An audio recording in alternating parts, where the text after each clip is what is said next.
मैं धन्यवाद करता हूं परमेश्वर का इस सुंदर समय का जो परमेश्वर, मैं विशेष धन्यवाद करता हूं प्रभु में मेरे भाई अनुपम डेविड, अपनी भाभी शबनम डेविड जी का, जिन्होंने ये मौका मुझे दिया कि मैं आपके समक्ष उपस्थित हो सकूं और हम सब परमेश्वर के वचन में चलकर कुछ सीखने वाले हों। आइए परमेश्वर के वचन में चलने से पूर्व अपनी आंखों को कुछ समय के लिए बंद करेंगे और परमेश्वर की आत्मा से प्रार्थना करेंगे। हम प्रार्थना करेंगे।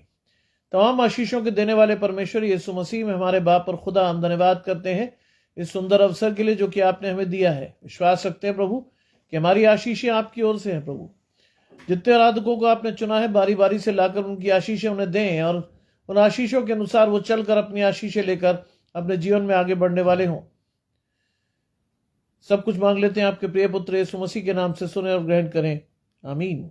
आइए पढ़ने के लिए मेरे साथ निकाल लें पहला कुरिन्थियों उसका 9वां अध्याय, उसके 24 पद से 27 पद, और उसके बाद जो अगला है वो 10वां अध्याय और उसके पहले 5 पद, यानी 1 Corinthians chapter 9 verses 24 to 27, then chapter 10 verses 1 to 5, जहां लिखा है, क्या तुम नहीं जानते कि दौड़ में तो दौड़ते सभी हैं, परंतु इनाम एक ही ले जाता है। तुम वैसे ही दौड़ो कि जीतो। हर एक पहलवान हर प्रकार का संयम करता है। वे तो एक मुरझाने वाले मुकुट पाने के लिए ये सब करते हैं, परंतु हम तो उस मुकुट के लिए करते हैं जो मुरझाने का नहीं। इसलिए मैं तो इसी रीति से दौड़ता हूं, परंतु लक्ष्यहीन नहीं। मैं भी इसी रीति से मुक्कों से लड़ता हूं, परंतु उसके समान नहीं जो हवा पीटता हुआ लड़ता है। इसलिए मैं अपनी देह को मारता कूटता और वश में लाता हूं, ऐसा न हो कि औरों के प्रचार करके मैं आप ही किसी रीति से निकम्मा ठहरूं। 10वें अध्याय में, हे भाइयों, मैं नहीं चाहता कि तुम इस बात से अनजान रहो कि हमारे बाप दादे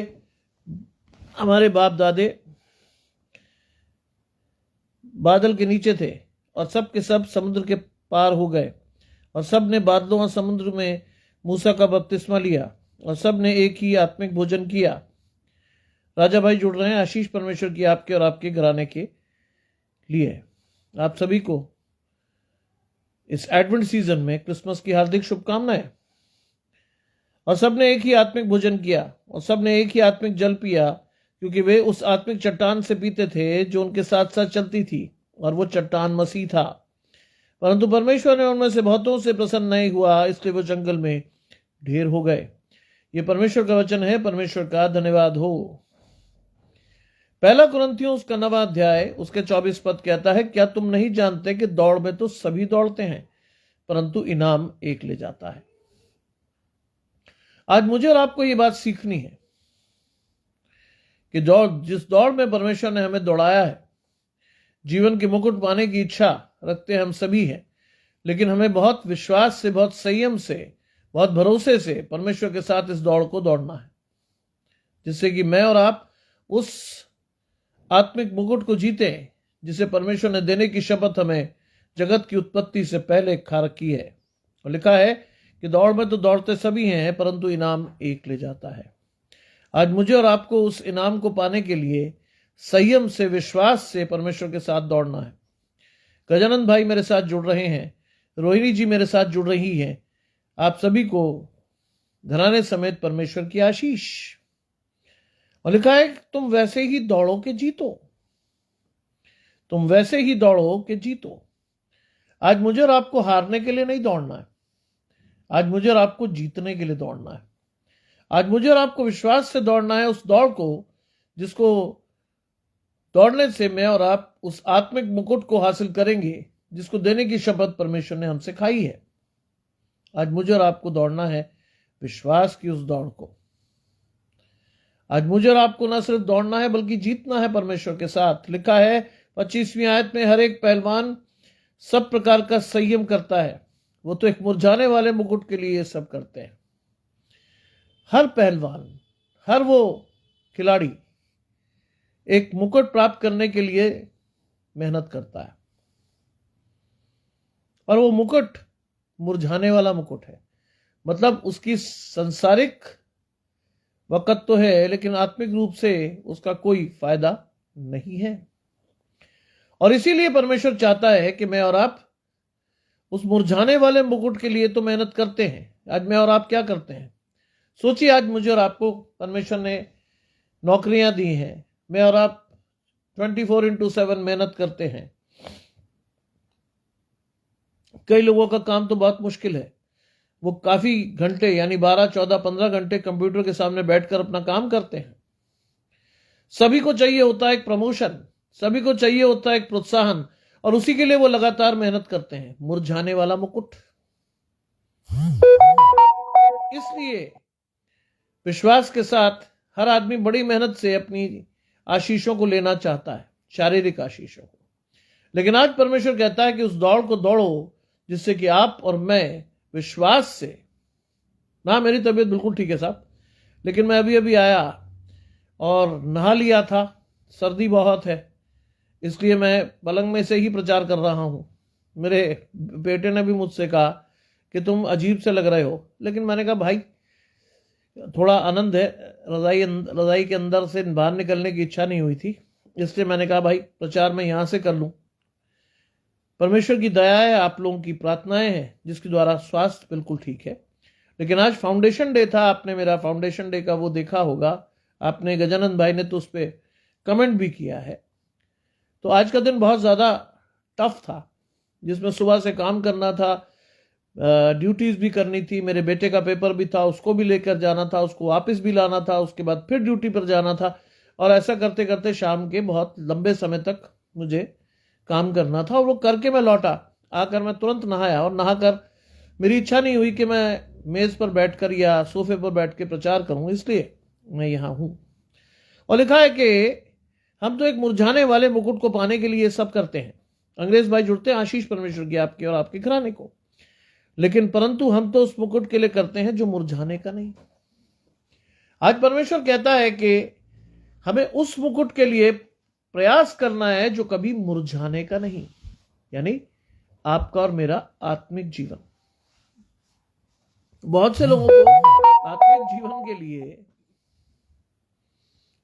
कोई ना जल्दी है, ना कोई सोच है, वो सिर्फ शारीरिक जीवन की आशीषों से ही खुश हैं। उनको लगता है कि सब बहुत अच्छा है, खाने को मिल रहा है, पीने को मिल रहा है, क्रिसमस आ रहा है, तरह तरह की चीजें हम करेंगे, ये है वो है, पार्टीज होंगी, शराब पिएंगे, फलाना होगा, ढिकाना होगा। लेकिन आत्मिक जीवन में क्या होगा नहीं पता। आप किसी चलते फिरते मसीह व्यक्ति से पूछिए कि आपको आपके आत्मिक जीवन की चिंता है, वो आपसे पूछेगा जी वो क्या होता है। बहुत लोगों से मैं पूछता हूं आज भी कि आत्मिक जीवन के विषय में आपकी क्या राय है। बहुत से लोगों का जवाब आता है कि साहब देखिए अभी तो उसकी चिंता हम नहीं कर रहे, चिंता कब करेंगे। हमारा दर्शन क्या होता है? दर्शन हमारा होता है कि साहब जब रिटायर हो जाएंगे और कोई काम नहीं रहेगा, तब हम परमेश्वर का मनन करेंगे, चिंतन करेंगे। वो दिन कभी नहीं आता, ध्यान रखिएगा। बाइबल के अनुसार अपने जवानी के दिनों में अपने सृजनहार को याद रखना चाहिए, जिससे कि जीवन के शुरू में ही आप टेढ़े होने से बच जाएं, जिसके द्वारा आप और मैं आशीष पाए, जवानी में पाए, उस समय पाए जब मेरे और आपके जीवन में बल भी है, शक्ति भी है, और परमेश्वर की आत्मा अगर उसमें जुड़ जाए तो सोने पे सुहागा है।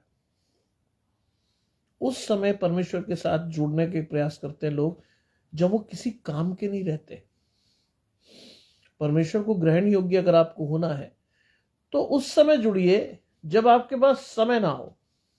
उस समय जुड़िए जब इतनी मेहनत करके आप जब शाम को लौटें तो एक मन कहे कि शायद प्रचार करूं या ना करूं, लेकिन फिर भी परमेश्वर के लिए आप प्रचार करें।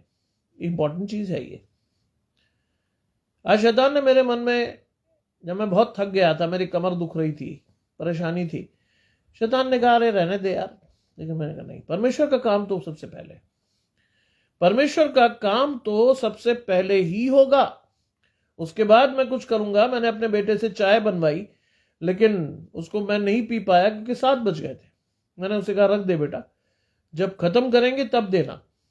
और इसके लिए मेरे लिए देखिए, एक चीज आपको जीवन में समझनी है, प्राथमिकता परमेश्वर को दीजिए। प्राथमिकता आज शारीरिक चीजों को न देकर क्या करना चाहिए? प्राथमिकता आज आत्मिक आशीषों को दीजिए। क्रिसमस आपने और मैंने बहुत मनाए। मेरे जीवन से पूछिए, ये मेरा 53वां क्रिसमस होगा बचपन से अब तक, और बहुत सारी आशीषें मिली भी, शारीरिक रूप से बड़ा आनंद भी आया, केक खाने को मिले, भांति भांति के स्थानों पर रहे अपने पिताजी के साथ, तरह तरह के कल्चर्स को देखा, बहुत आशीषें रही। लेकिन अगर आप सच पूछें तो आत्मिक आशीषों का जो आनंद है वो शारीरिक आशीषों का नहीं है। अगर आप सच पूछें मुझसे तो हिंदुस्तान के हर कोने पे मैं गया हूं, हिंदुस्तान के हर कोने में मैं अपने पिताजी के साथ घूमा हूं, चाहे वो कन्याकुमारी हो, चाहे वो बांदीपुरा से ऊपर गुरेज हो, हर जगह मैं गया हूं। I have seen all India with my father, with my parents. Hindustan के हर कल्चर को मैंने देखा। लेकिन शारीरिक आशीषें परमेश्वर ने दी, लेकिन इन चंद वर्षों में जो आध्यात्मिक आशीषें दी हैं उसका वर्णन में या उसके बारे में मैं सिर्फ आपसे इतना ही कह सकता हूं कि अब तक के जीवन में वो सर्वश्रेष्ठ है। उसके लिए मुझे इस बात के लिए मैं परमेश्वर को धन्यवाद करता हूं कि परमेश्वर की आशीषें धीरे धीरे बढ़ रही हैं, कम नहीं हो रही। अगर आप चाहते हैं कि आपकी आशीषें बढ़ें तो निरंतर परमेश्वर से जुड़कर उनकी आशीषों को, अपनी आशीषों को लें। और लिखा है, इसलिए मैं इसी रीति से दौड़ता हूं परंतु लक्ष्यहीन नहीं। मैं और आप जिस रीति से दौड़ें लक्ष्यहीन होकर ना दौड़ें। हमारी दौड़ कहां तक होनी चाहिए? परमेश्वर के सिंहासन तक। इधर उधर ना दौड़ें। आज लोग इधर उधर दौड़ रहे हैं। मेरे फेसबुक पे लोगों की फोटोग्राफ्स पोस्ट हो रही हैं, बेकिंग केक, बैठे हैं साहब वहां, और साहब ये और वो तरह तरह की चीजें लोग मुझे पोस्ट करके दे रहे हैं। लेकिन इंपॉर्टेंट चीज क्या है? क्या हम उतने ही सजग हैं अपनी आत्मिक आशीषों के लिए? बाइबल कहती है कि अब तक जो संसारिक रीति पे चल रहा था वो सही है, लेकिन वो परमेश्वर की ओर से नहीं है। केक बनाना हमें विरासत में मिला है कि केक बनता है। अच्छा खाना क्रिसमस पे खाया जाता ही विरासत में है। घर में क्रिसमस ट्री लगाया जाता है, ये विरासत में है। घर सजाने की परंपरा विरासत में है, और बाहर रोशनी करके सितारा लगाकर ये दिखाने का प्रयास किया जाता है, ये विरासत में है। लेकिन ये बाइबल की ओर से नहीं है, ये ध्यान रखिएगा। ये बाइबल की ओर से नहीं है। और अगर ये बाइबल की ओर से नहीं है तो इसका मेरे और आपके जीवन पे बहुत औचित्य या बहुत प्रभाव नहीं पड़ना चाहिए। जानते हैं, इस साल में पहली बार अपने घर में बाहर लाइटिंग नहीं करवा रहा। क्यों? सिर्फ इसलिए कि इस पैसे का इस्तेमाल किसी ऐसे व्यक्ति के लिए होना चाहिए जिसे वास्तव में इसकी आवश्यकता है, जो वास्तव में अपने घर में इन चीजों को नहीं ले पा रहा, जिसके घर में अभाव है, जिसका घर या जिसकी चीजें परमेश्वर की ओर से नहीं हो पा रही। आज वो पैसा उसको देने का प्रयास मैं करूंगा, सिर्फ इसलिए कि जो 2-3 हजार 4,000 रुपए सजावट में लगते हैं उसका कोई औचित्य नहीं है। सांसारिक रूप से किसको दिखाइएगा आप? मन में तो क्या भरा है ये आप और मैं सब जानते हैं। छल भरा है, दुष्टता भरी है, तरह तरह की चीजें भरी हैं। लेकिन उसके बावजूद भी मैं और आप दिखावा करके क्रिसमस मनाएं, मेरा ऐसा दर्शन नहीं है। मेरा ऐसा दर्शन नहीं है। मेरा दर्शन है कि मैं परमेश्वर की ओर अपनी आशीषों को लेकर चलूं, क्रिसमस का वास्तविक अर्थ लोगों को सिखाऊं, समझाऊं, और न सिर्फ समझाऊं बल्कि वास्तविक रूप में उन आशीषों को अपने जीवन में भी लूं। लिखा है, हम लक्ष्यहीन नहीं, मैं इसी रीति से मुक्कों से लड़ता हूं, परंतु उसके समान नहीं जो हवा पीटता हुआ लड़ता है। जानते हैं इसका अर्थ क्या है? मैं उसके समान नहीं जो हवा पीटता हुआ लड़ता। कई लोगों को पता ही नहीं होता वो क्या कर रहे हैं, क्या करना चाहिए। जैसी दुनिया कर रही वो भी कर रहे हैं ना। आपकी और मेरी आशीषें संसारिक नहीं है, ध्यान रखिएगा इस बात को। आपकी और मेरी आशीषें संसारिक नहीं है। आज विश्वास के साथ आपको और मुझे अपनी आशीषों को परमेश्वर से जोड़ना है। आपकी और मेरी आशीषें संसारिक नहीं है, बार बार कह रहा हूं मैं आपसे। कई लोग मुझे अभी से समझा रहे हैं कि बॉस क्रिसमस पार्टी में आना, इसमें उसमें। मैं हाथ जोड़ दे रहा हूं, नहीं, मेरा दर्शन नहीं कहता, मेरा दर्शन नहीं कहता कि मैं ऐसी जगह पर जाऊं जहां डीजे लगाकर लोग उल्टे सीधे डांस करें। मेरा दर्शन नहीं कहता मैं ऐसी जगह जाऊं जहां लोग उल्टे सीधे नृत्य करें।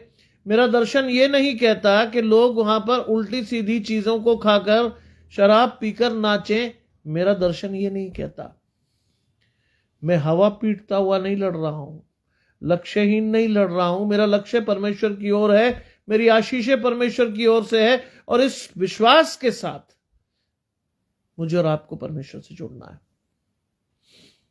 इस विश्वास के साथ, अगर ये विश्वास नहीं रहा तो मेरी आपकी आशीषें भी नहीं रही। लिखा है कि उसके समान नहीं जो हवा पीटता उड़ता। हमें लड़ना ही नहीं उस समान। लक्ष्य के साथ जाइए, परमेश्वर की ओर देखिए, मार्ग को सीधा करिए, सीधे जाकर परमेश्वर से मिलकर उसकी अपनी आशीषों को ले लीजिए। बात खत्म। आज मैं आपको एक आशीष देता हूं। हम बहुत सालों से बहुत चीजों का इंतजार कर रहे हैं, स्पेशली इन आवर होम्स। हमारे घर में किसी से हमारा संबंध अच्छा नहीं है, कोई हमारे से बात नहीं कर रहा, किसी ने हमारे से कभी कोई लड़ाई की थी, हम उसे अभी तक फेर नहीं लाए। आज समय है, सारे गिले शिकवे मिटाइए, परमेश्वर की आशीषों को लीजिए, खुद छोटे बन जाइए और अपनी आशीषें ले लीजिए। खुद छोटे बन जाइए, खुद। बाइबल में बहुत साफ लिखा है, एक ध्यान रखिएगा, बाइबल सेज इट ऑल। परमेश्वर का वचन बहुत सरल तरीके से आपको और मुझे कहता है। बलविंदर भाई जुड़ते हैं, आशीष परमेश्वर की आपके और आपके घराने को। बाइबल का वचन बहुत साफ तरीके से कहता है। क्या कहता है बाइबल का वचन? कहता है कि जो परमेश्वर के राज्य में बड़ा होना चाहे, यहां अपने आप को सबसे छोटा बनाए। माया जी मेरे साथ जुड़ती है, आशीष परमेश्वर की आपके और आपके घराने को। ध्यान रखिए, ये चीजें आपको और मुझे जीवन में लेनी है आज इस क्रिसमस पर। जिससे मेरा मन मुटाव है, जिससे मैं बात नहीं करता, जिसके साथ मेरा झगड़ा है, कोई मेरे जीवन से दूर चला गया, जाइए उसके पास, छोटे बनकर जाइए, परमेश्वर की आशीषें लेकर जाइए और उससे कहिए कि भाई मुझसे गलती हुई, मैं तुझे समझ नहीं पाया। गले लगाइए उसे, सारे गिले शिकवे मिटाइए, परमेश्वर के काम को उसके जीवन में भी होने दीजिए। कई बार हम जिंदगी में एक छोटे से काम से परमेश्वर की आशीषों को जीवन में अपने घराने को बांट सकते हैं। एक छोटा सा काम। जाइए आज, मेरा आपसे ये कहना, जाइए आज। अगर आपने जीवन में अब तक ये नहीं किया है तो इस साल करके देखिए। 2025 आशीषों भरा होगा फॉर श्योर, ये मानकर चलिए आप, क्योंकि आप हवा पीटते हुए नहीं लड़ रहे हैं। आपको उन आशीषों के साथ लड़ना है जो परमेश्वर ने आपको दे दी है। उन आशीषों को बांटना है। यह है क्रिसमस का वास्तविक अर्थ। जिनसे आपका संबंध बिगड़ गया है, सुधार लीजिए। कल किसने देखा? कल किसने देखा? बाइबल कहती है तुम्हारा अगला कदम कहां पड़ेगा तुम नहीं जानते हो। आज हर वो स्थिति को जीवन में सुधार लीजिए जो आपके द्वारा या आपसे या किसी और से भी आपके जीवन में बिगड़ गई है। मिलिए आज लोगों से खुलकर, बांटिए परमेश्वर की आशीषों को। एक परिवर्तित व्यक्ति के रूप में मिलिए एक दूसरे से। उस व्यक्ति को लगना चाहिए कि सामने वाला व्यक्ति बदल गया है, सामने वाले में परिवर्तन कैसे आया, और जानने की जिज्ञासा उसे परमेश्वर के पास लाएगी। ये मैं नहीं कह रहा हूं, जाओ कौन है, मम्मी। जानने की जिज्ञासा उसे परमेश्वर के पास लाएगी। लिखा है, परंतु मैं अपनी देह को मारता कूटता और वश में लाता हूं। ये बहुत बड़ी आशीष है। क्रिसमस पर तो ये बहुत बड़ी आशीष समझिएगा। मैं अपनी देह को मारता कूटता और वश में लाता हूं, बहुत बड़ी। क्योंकि आपकी देह छूट छूट कर भागेगी। आपकी आत्मिक आशीषें शैतान छुड़ा छुड़ा के भगाएगा आपकी देह को। दोस्त बुलाएंगे, फलाना बुलाएगा, रिश्तेदार बुलाएंगे, ऐसी चीजें करवाने के बुलाएंगे जो आपका मन नहीं करेगा। बाइबल क्या कहती है? मैं अपनी देह को मारता कूटता और वश में लाता हूं। इस आशीष के साथ आपको जीवन में बढ़ना है। इस विश्वास के साथ आपको जीवन में बढ़ना है कि आपकी आशीषों को लेकर आपको परमेश्वर के पास जाना है। कहना है परमेश्वर से, प्रभु मैं शैतान की ओर नहीं गया। प्रभु मैंने अपनी आशीषें आपसे जोड़ ली। मैंने अपनी देह को पवित्र आत्मा से भर लिया। क्योंकि जानते हैं जिस देह के बारे में बात कर रहा है पौलुस, वो क्या है? परमेश्वर का मंदिर। आज शैतान उस मंदिर को नष्ट करने की बहुत कोशिश करेगा। और ध्यान रखिएगा कि जो लोग आपको नष्ट कराने के लिए लाएंगे ना आपके शरीर को, वो कोई पराये नहीं होंगे, आपके अपने, आपके दोस्त। पता चला बचपन का दोस्त बुला रहा है, अचानक से उसने कहा गुरु आओ क्रिसमस पार्टी करेंगे। जाइए जरूर, मैं ये नहीं कह रहा मत जाइए, जाइए जरूर, लेकिन अपने देह को नियंत्रण में करके जाइए। कोई चीज ऑफर हो, मना कर दीजिए कि भाई देखो तुमने बुलाया था, तुम्हारे वचन की इज्जत रखते हुए मैं आया, तुम्हारे साथ बैठा, तुम्हारी बातचीत सुनी, तुमसे मिलकर खुशी हुई, लेकिन ये सब नहीं। मेरे पिता मुझे कहते थे, बेटा जिंदगी में ना कहना भी आना चाहिए। और आज मैं ना इतनी बुरी तरह से बोल देता हूं लोगों को कि लोग मुझे कहते हैं, अरे साहब हमने तो प्यार से बुलाया था। मैंने कहा मैं बिल्कुल आ रहा हूं, लेकिन बाकी चीजों के लिए फोर्स मत कीजिएगा, वो मैं नहीं करूंगा। क्योंकि मेरी आशीषें परमेश्वर से हैं। शैतान को गले में कभी नहीं लगाऊंगा, और मैं नहीं लगाता, मैं नहीं लगाता। मैं हर एक से यही कहता हूं, इतने दृढ़ होकर जाओ किसी से मिलने कि शैतान कोशिश करके हार जाए। आपकी आशीष परिवर्तित ना हो, आपकी आशीष परमेश्वर के साथ ही रहे।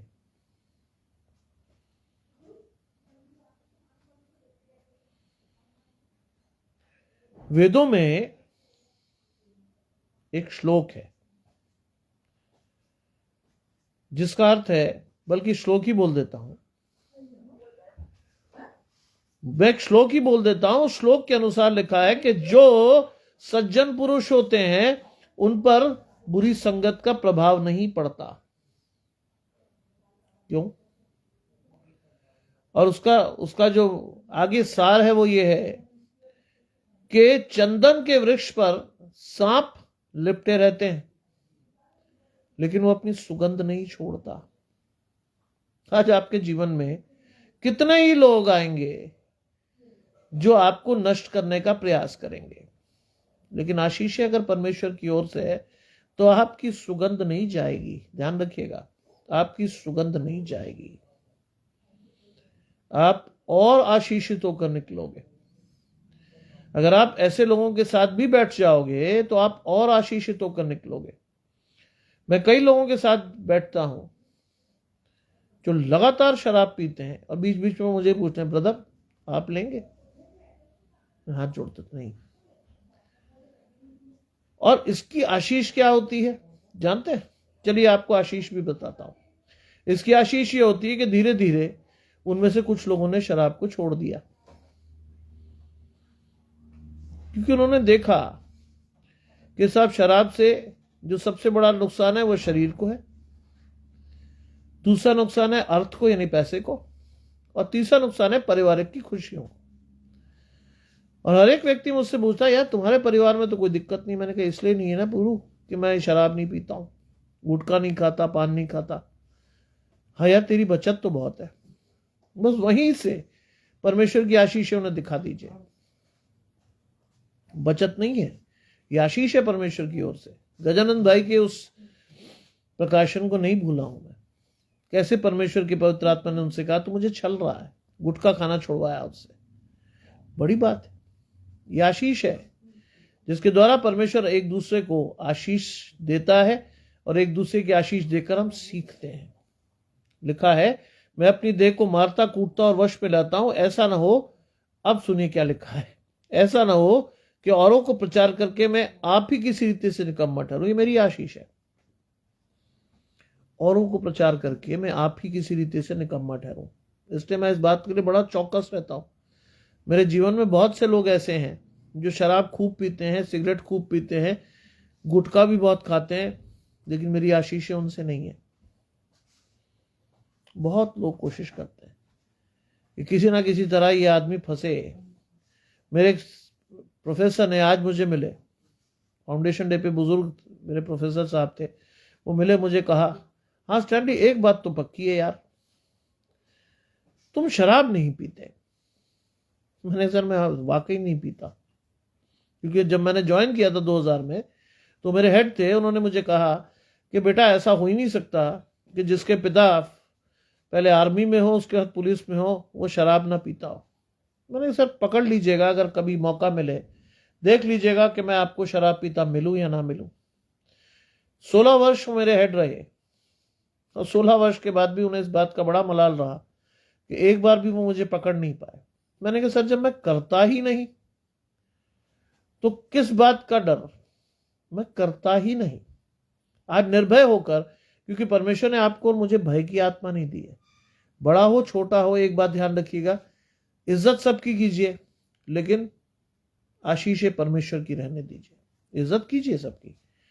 कई बार शैतान आपको किसी बुजुर्ग के थ्रू कहेगा अरे यार क्रिसमस का टाइम है थोड़ा तो पी लो, जान लीजिए एक घूंट आपकी आशीष चली गई। इसलिए कभी मत कीजिए।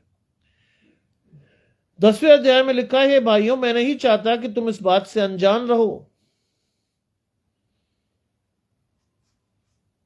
आज क्या लिखता है पौलुस, मैं नहीं चाहता कि तुम इस बात से अनजान रहो। किस बात से, किस बात को मुझे और आपको जानना चाहिए। लिखा है कि हमारे बाप दादे बादल के नीचे थे, बिल्कुल थे। किसकी बात कर रहा हो, इजराइल कौम की। जब वो मिस्र देश से निकाले गए परमेश्वर के प्रोटेक्शन के नीचे चल रहे थे। आज वो आशीष गई नहीं है, ध्यान रखिएगा। कई लोग उसे कहते हैं साहब वो तो इजराइलियों के साथ हुआ ना। अरुण भाई जुड़ रहा है, आशीष परमेश्वर की आपके और आपके घराने को।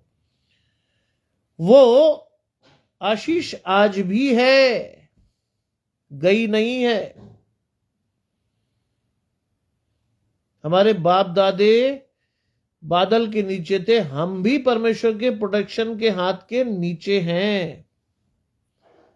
और लिखा है कि वे सब के सब समुद्र के बीच में से पार हो गए, लाल समुद्र में से वो पार हो गए, सब के सब। आज परमेश्वर ने भी आशीष हमें दी है। कठिनाइयों के बड़े बड़े पहाड़ हमें परमेश्वर ने पार कराए हैं। जीवन में कई बार हमें लगा कि सारी चीजें खत्म हो जाएंगी, तब भी परमेश्वर ने उस दीवार जो हमारे सामने खड़ी थी उसमें से द्वार खोलकर हमें आशीष दी है। आज इस बात के अनुसार आपको और मुझे जानना चलना सीखना है।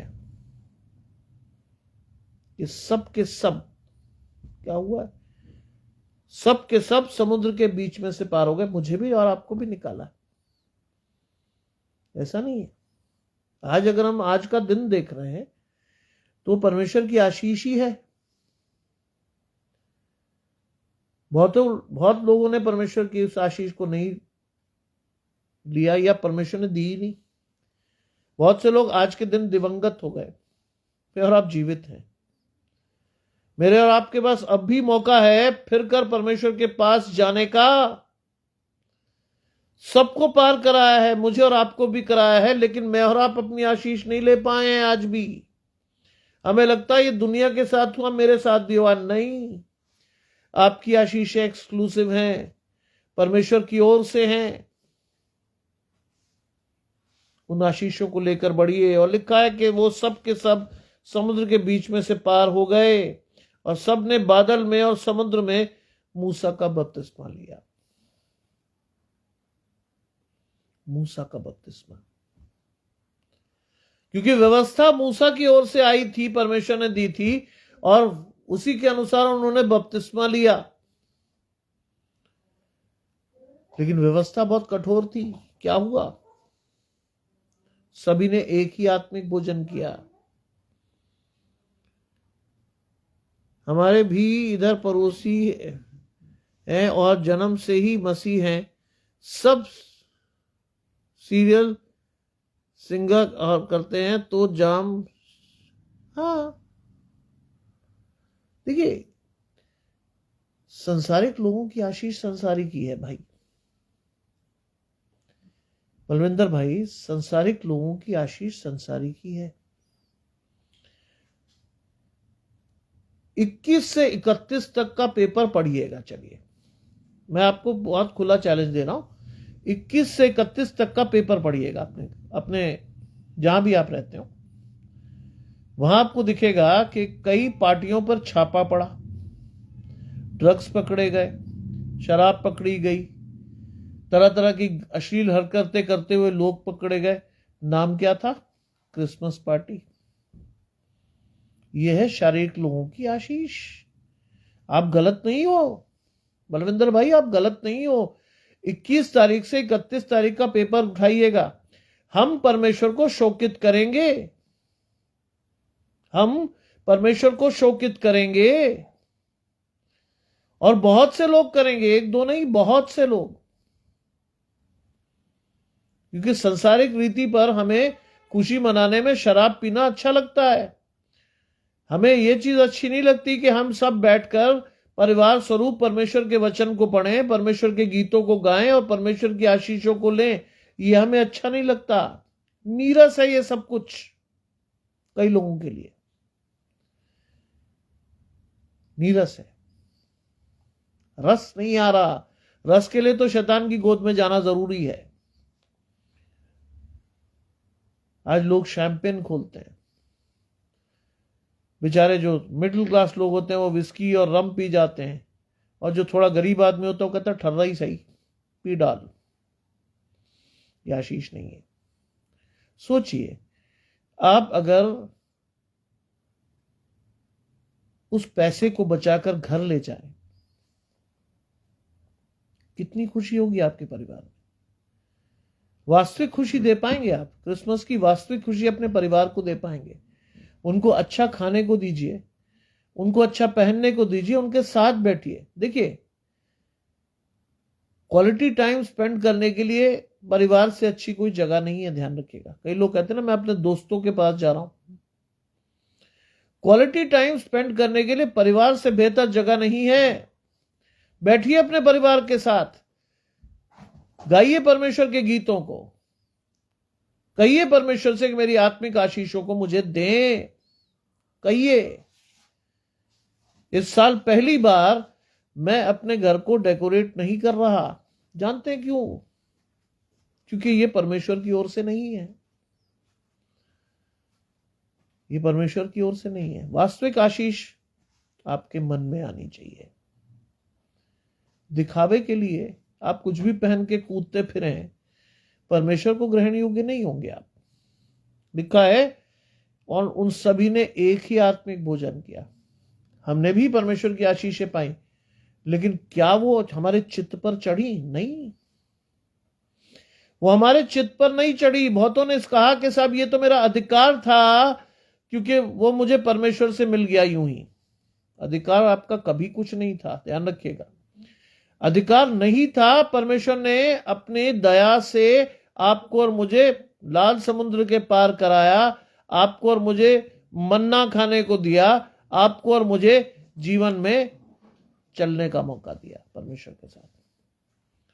क्योंकि जानते हैं एक बात, आपने परमेश्वर को नहीं चुना, परमेश्वर ने आपको चुना हुआ है।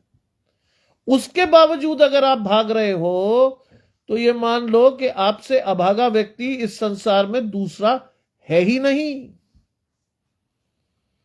आपसे अभागा दूसरा व्यक्ति इस संसार में नहीं है।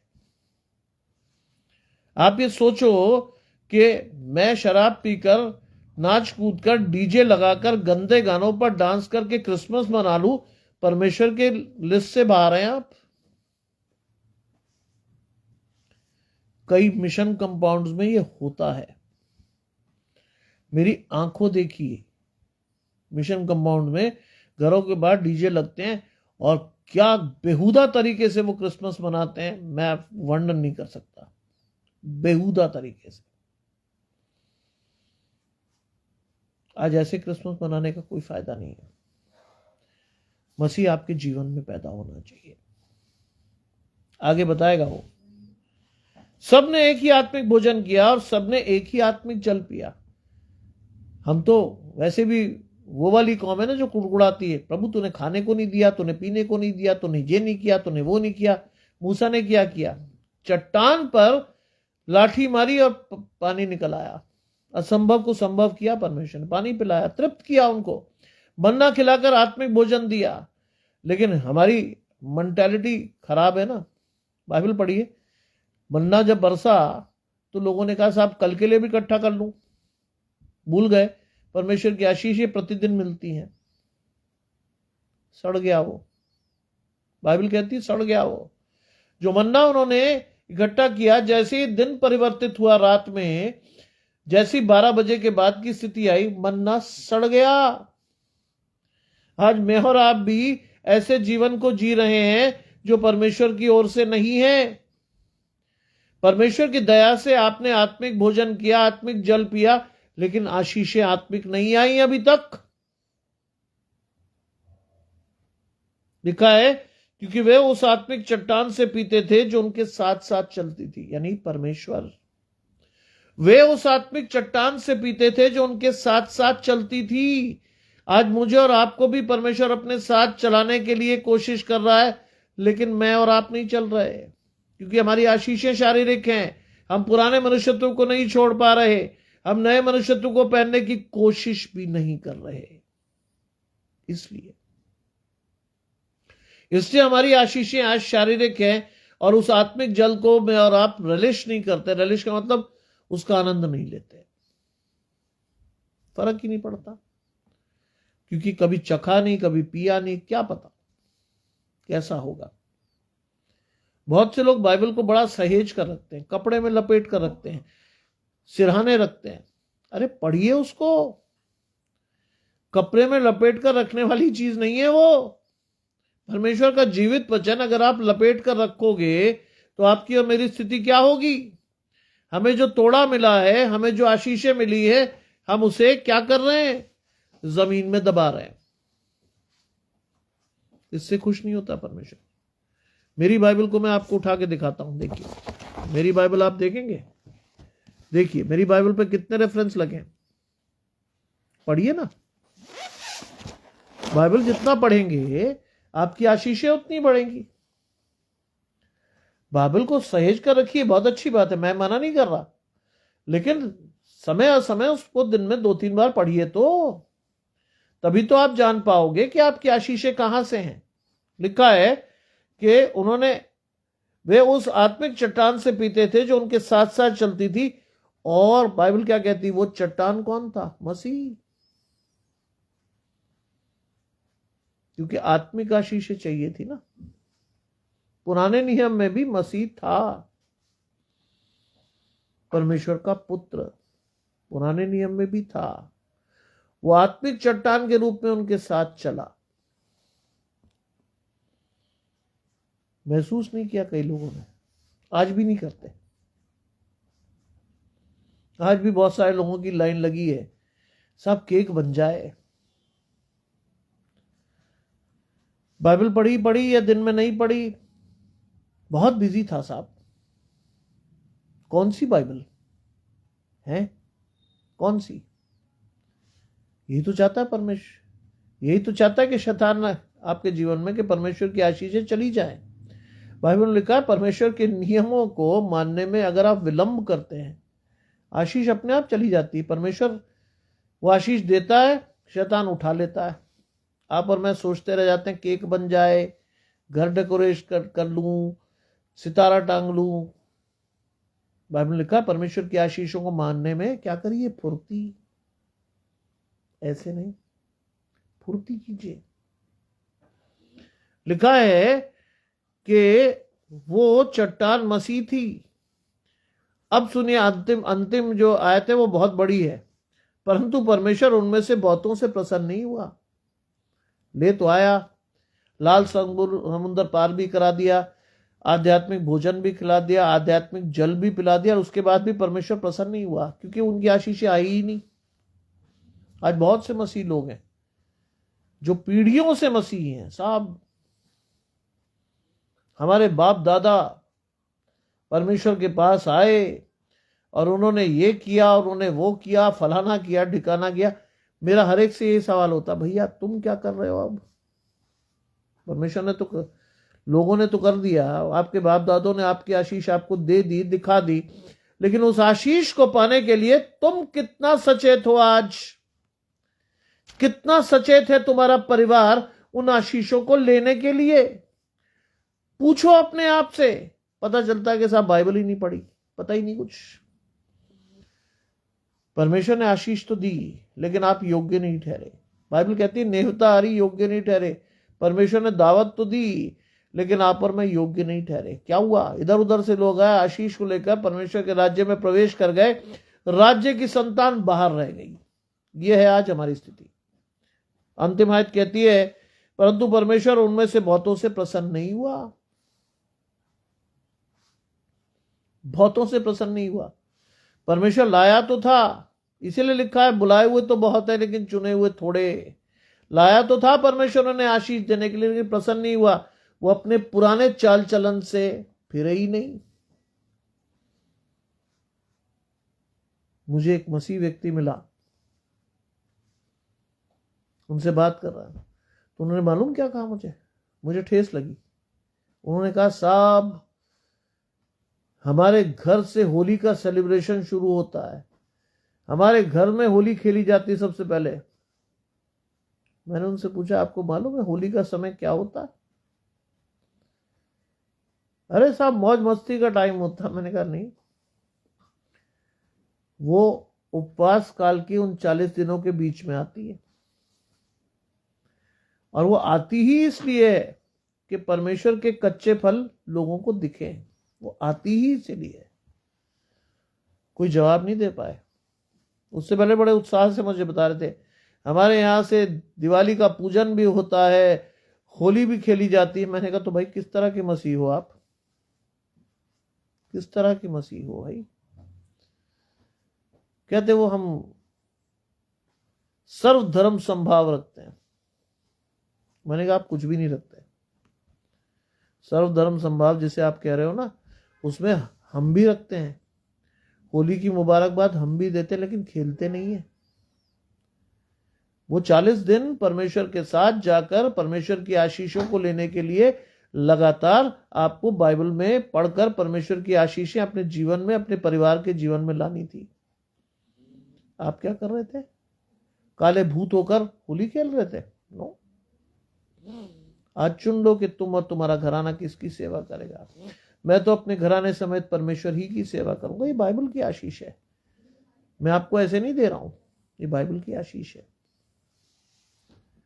हमारी माँ ने हमें इतने सख्ती से सिखाया था कि बेटा कितना भी अच्छा लगे होली नहीं खेलोगे, क्योंकि उन दिनों परमेश्वर के वो दिन है जिसमें यीशु मसीह 40 दिन निराहार रहा, जंगल में घूमता रहा, शैतान उसकी परीक्षा करता रहा। इन दिनों तुम ऐसा कुछ नहीं करोगे, और वास्तव में आज भी नहीं करता। और खुशी की बात सुनिएगा, मेरे दोनों बच्चे भी नहीं करते। उन्हें मालूम है कि उनके पिता भी नहीं करने किया, मेरे पिता भी नहीं करते थे, हम नहीं करते। तुम्हारी आशीषें परमेश्वर की ओर है, और लिखा है परमेश्वर उनमें से बहुतों से प्रसन्न ना हुआ, इसलिए वो जंगल में ही ढेर हो गए। प्रॉमिस लैंड तक नहीं गए, बाधाएं पार कराई, सब कुछ किया, कुड़कुड़ाए, बुड़बुड़ाए, शारीरिक आशीषों की लालसा में फंस गए, परमेश्वर ने नष्ट कर दिया। इसको आप अपने जीवन में सुनिए, क्या लिखा है बाइबल में? लिखा है कि मैं और आप क्या करेंगे? परमेश्वर की ओर नहीं फिरेंगे, हमारे चित्त पर यीशु मसीह का वचन चढ़ेगा नहीं। क्या होगा? जानते क्या होगा? एक समय आएगा जब अनुग्रह की आशीष विड्रॉ हो जाएगी। आपने और मैंने परमेश्वर के अनुग्रह को ना देखा, ना समझा, ना सीखा। क्या होगा?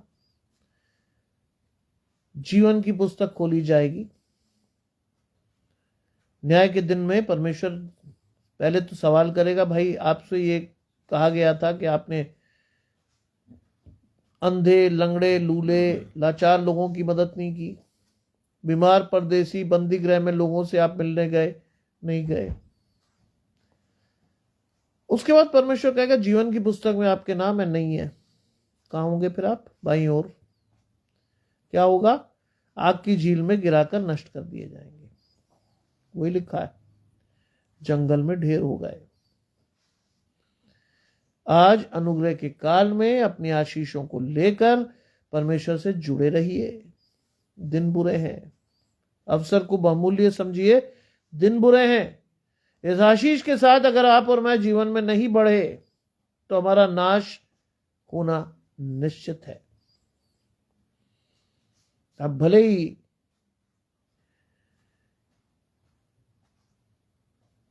बिल्कुल सही बात है, बिल्कुल सही बात। जब आपकी आशीषें परमेश्वर से हैं, मैं बधाई देता हूं लोगों को। मेरा सिंपल फंडा है जीवन का, मैं बधाई देता हूं। हर व्यक्ति मेरे से जुड़ा हुआ है, क्योंकि मैं एक ऐसे जगह पर खड़ा हूं जहां हर आदमी, चाहे वो हिंदू हो, मुस्लिम हो, सिख हो, ईसाई, सबको मैं इक्वली बधाई देता हूं, लेकिन शामिल नहीं होता किसी चीज में। क्योंकि आशीष अगर आप परमेश्वर की तरफ से है तो शामिल मत होइए कभी भी। बहुत बड़ी बात है बलविंदर भाई। यह आशीष मैंने अपने दादा, अपने पिता, खुद को मैंने जीवन में क्या किया? मार कूट कर अपने आप को वश में किया हुआ है। शैतान तो आपके जीवन में कई आशीषें दिखाता, मन तो करता है, लेकिन मैं अपने आप को मार कूट कर ठीक कर लेता हूं, नहीं जाता। और उससे अच्छी बात, मेरे दोनों बच्चों ने ये बात सीखी, क्योंकि उनके पिता नहीं करते, वो भी नहीं करते। सोचिए, मेरा बेटा 22 साल का होने के बाद भी कभी मुझसे जिद नहीं कर रहा कि उसने कि होली पर वो अपने दोस्तों के साथ घूमने जाएगा, कभी नहीं। सोचिए, परमेश्वर ने बच्चे भी मुझे बहुत अच्छे दिए। क्यों? 23 साल तक मैं और मेरी पत्नी ने ना सिनेमा देखा, ना मेरे बच्चे देखते। टीवी में कोई फिल्म उन्हें मिल जाती है तो उसे देख लेते हैं बैठ के, बाहर नहीं गए कभी वो। खुशी होती मुझे ऐसे बच्चों को पाकर कि वो किसी बात की जिद नहीं करते। आज ये आशीष अपने बच्चों को दीजिए। अगर आपके परिवार में कोई ऐसा विद्रोही बच्चा है जो आपके काबू से बाहर है, उसके लिए रोज प्रार्थना कीजिए, घुटने टेक कर समर्पित होकर प्रार्थना कीजिए, प्रभु से फेर ला। उसकी आशीषें आपकी ओर से हैं, उसे फेर ला। रोहिणी जी को मैं हमेशा इसीलिए कहता हूं कि अगर आज उनके बच्चे इधर उधर देखकर इधर उधर बाहर हो गए तो ये आशीषें उनको लेनी है। बच्चों के लिए प्रार्थना कीजिए, प्रभु उन्हें फेर लाएगा। कोई मुश्किल काम नहीं है ये। आज इस आशीष को लेकर अपने जीवन में बढ़िए। आप सभी से मेरा विशेष आग्रह है कि इस क्रिसमस पर अपने आसपास के उन लोगों को टारगेट कीजिए जो गरीब हैं, लाचार हैं, तंग हाल हैं। उनके पास जाइए, उनको खाने को दीजिए, उनको जो आप कुछ अच्छा दे सकते हैं उनके पास बैठकर प्रार्थना कराइए, प्रभु इनको आशीष दे। कोई लंबी चौड़ी प्रार्थना मत कीजिए, सिर्फ इतनी है कि आइए, प्रभु इनको आशीष दे। आने वाले समय में जो ये अपने परिवार में चाहते हैं खाने पीने का और वैसी संसारिक आशीषें वो दे। मेरे पिताजी कहते थे, परमेश्वर का वचन पहले चखाओ फिर खिलाओ। ऐसे नहीं, कई लोग जाते सीधे बड़ी सी प्रार्थना कराते हैं, माहौल सही नहीं है। छोटी छोटी आशीषें दीजिए उनको, परमेश्वर को चखने दीजिए उन्हें। जब वो चख करो अच्छा स्वाद पाएंगे तो अपने आप आपके पास आकर आपकी आशीषों को देखेंगे और देखकर समझेंगे और उनको लेंगे। ऐसे ही परमेश्वर का काम बढ़ेगा। परमेश्वर मसीह के जन्म को आपके जीवन में देना चाहता है। उस आशीष को लेकर आगे बढ़िए। प्रभु आप सभी को आशीष देगा, दे रहा है और देगा, अधिकाई से देगा। आइए हम प्रार्थना करें। तमाम आशीषों के देने वाले परमेश्वर यीशु मसीह में हमारे बाप और खुदा, हम धन्यवाद करते हैं इस सुंदर अवसर के लिए जो कि आपने हमें दिया है। विश्वास करते हैं जितने लोग यहाँ जुड़े हैं प्रभु, उन सबों की आशीषें उन्हें दें। आपके वचन में पढ़कर अपनी आशीषों को लें। आपके आत्मिक भोजन, आपके आत्मिक जल के साथ अपने जीवन में आपके साथ बढ़े। आपका वचन उनके चित्त पर चढ़कर उन्हें आशीष देने वाला हो। सब कुछ मांग लेते हैं आपके प्रिय पुत्र यीशु मसीह के नाम से, सुने और ग्रहण करें। आमीन। आज परमेश्वर आप सभी को ये आशीषों के अनुसार आगे बढ़ने का मौका दे रहा है। आज अनुग्रह के इस अवसर को व्यर्थ मत जाने दीजिए। विश्वास के साथ अपनी आशीषों को परमेश्वर से लीजिए। परमेश्वर आपकी आशीषें लेकर आपका इंतजार करता है। आप विश्वास से प्रार्थना के साथ अपनी आशीषों को परमेश्वर से ले सकते हैं। प्रभु आप सभी को अधिकाई से आशीष दे। आप सभी को शुभ रात्रि और आप सभी को जय मसीह की।